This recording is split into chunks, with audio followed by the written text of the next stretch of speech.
Mapagpalang araw po sa ating lahat. Ako nga po pala si Angela Jan Agner at welcome po sa aking Day 51 Daily Devotion ni Pastor Russell Ocampo. Para po ngayong araw ay ang panibagong series about the power of humility. At ang topic po natin ngayong araw, September 16, 2024 ay Humility makes us beautiful. At ang scripture po natin ngayong araw ay Philippians 2 verse 3 to 4. Do nothing out of selfish ambitions or vain conceit. Rather, in humility, value others above yourselves, not looking to your own interests, but each of you to the interest of the others. Sa Tagalog naman po, huwag kayong gumawa ng anumang dahilan sa pansariling layunin o pagyayabang. Sa halip, bilang tanda ng pagpapakumbaba, ituring ninyong higit ang mga iba kaysa sa inyong sarili. Pagmalasakitan ninyo ang kapakanan ng iba at hindi lamang ang inyong sarili. Teaching number 1, humility is being selfless. Sabi po dito ang humility is being selfless. Kumbaga, ang humility daw po ay ang pagiging humble, yung parang hindi ka selfish kung hindi selfless ka. Sabi po na mas maganda na rin po na maging selfless ka kaysa maging selfish ka. At teaching number 2, humility value others above oneself. Sabi naman po dito na mas i-value daw po natin yung iba kaysa sa sarili natin. Example po nito is yung pag may mga nakakamit ka, maging humble ka po at mas taasan po yung tingin sa ibang tao at huwag lang sa sarili mo. Teaching number 3, humility seek the good of others. Ang humility daw po ay nakikita ang kabutihan ng ibang tao.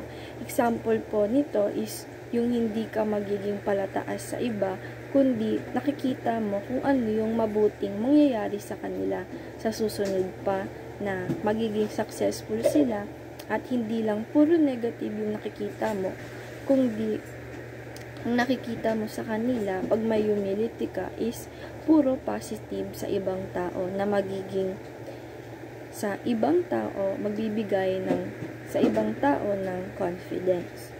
At application number 1, practice selflessness. Sabi po dito na i-apply po natin sa sarili natin yung pagiging selfless o i-practice po natin ito dahil ang mundo po ay hindi lang puro tayo lang, puro sarili lang natin.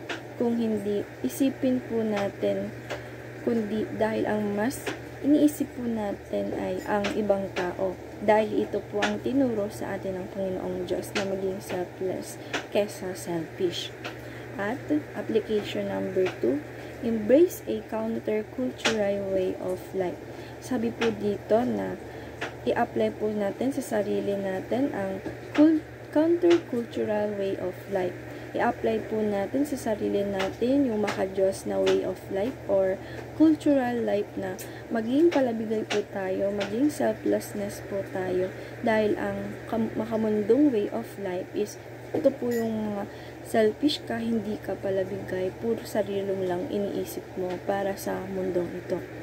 At application number 3, seek the good of others for Christ's sake.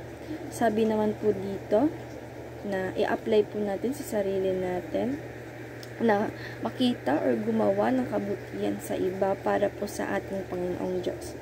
Dahil ang ating Panginoong Diyos po ang siyang naglingkod sa atin at ang paglilingkod niya po sa atin ay binabalik lang po natin sa pamamagitan ng kabutihan sa kapwa natin. Kaya po ang pag may ginagawa po tayong kabutihan ay parang ito po yung para po ito sa ating Panginoong Diyos.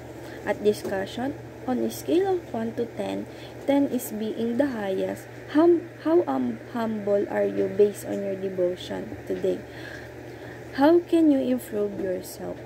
Para po sa akin, nakikita ko po ang sarili ko sa pagiging humble is 7 to 10. Because minsan, talaga nakikita ko yung sarili ko na tinataas ko siya ng kusa or parang goods na magyabang sa pinag-uusapan minsan. Pero ngayon na nalaman ko na mas maganda na maging humble at maging selfless at mai-improve ko po ito sa pamagitan ng maging humble lang at isipin na hindi maganda yung tinataas ko lang yung sarili ko, kundi dapat mas tinataas ko yung iba kaysa sa sarili ko at nagbibigay ako ng mga positive feedback sa iba, hindi lang puro sa sarili ko. Ayun lamang po ngayong araw. Maraming salamat. God bless.